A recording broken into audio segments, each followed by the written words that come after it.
Bonjour à toutes et à tous.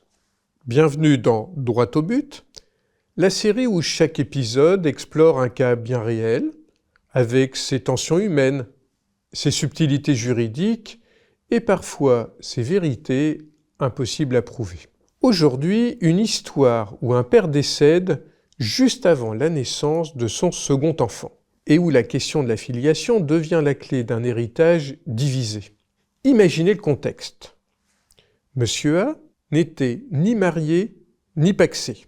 Il avait un enfant de 7 ans issu d'une première union et une nouvelle compagne enceinte au moment de son décès. 2 mois plus tard, l'enfant naît. La mère souhaite faire établir la filiation entre le défunt et ce nouveau-né, grâce à un acte de notoriété fondé sur la possession d'état prénatal. Mais la mère du premier enfant s'y oppose vigoureusement.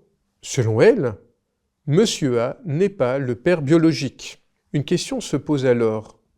Peut-on établir une filiation même après la mort du père supposé? L'opposition d'un membre de la famille peut-elle bloquer le processus? Depuis 2019, le notaire est seul compétent pour établir un acte de notoriété constatant une possession d'état. Et la possession d'état prénatale est parfaitement admise. Il s'agit de prouver que, du vivant du père, tout laissait à penser qu'il reconnaissait l'enfant à naître comme sien.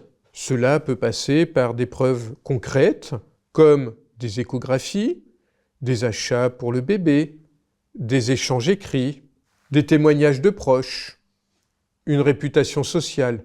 Tout le monde savait que le défunt allait devenir père. Mais surtout, cette possession d'état doit être continue, paisible, publique et non équivoque. Et que devient alors l'opposition exprimée par la première famille?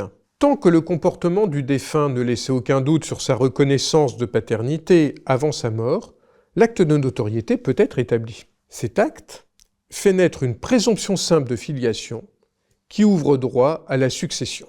Peut-on contester cette filiation ensuite? Oui, mais la charge de la preuve incombe à celui qui conteste. Ici, la mère du premier enfant. Elle a 2 options. Prouver que la possession d'état est fictive ou irrégulière, prouver que le défunt n'est pas le père biologique. Mais voilà. Le problème majeur, l'expertise génétique est impossible, car l'exhumation à cette fin est interdite. Sans test ADN et sans preuve claire, la contestation a peu de chances d'aboutir. Nous conclurons donc en disant qu'un enfant peut être juridiquement reconnu même après la mort de son père, et la vérité biologique ne suffit pas toujours à renverser la présomption de lien affectif. L'acte de notoriété pourra donc ouvrir les portes de la succession au second enfant. Cet épisode vous a interpellé? Alors partagez-le sans modération. En attendant notre prochain rendez-vous, abonnez-vous à notre chaîne pour ne rien manquer de notre actualité. À très bientôt.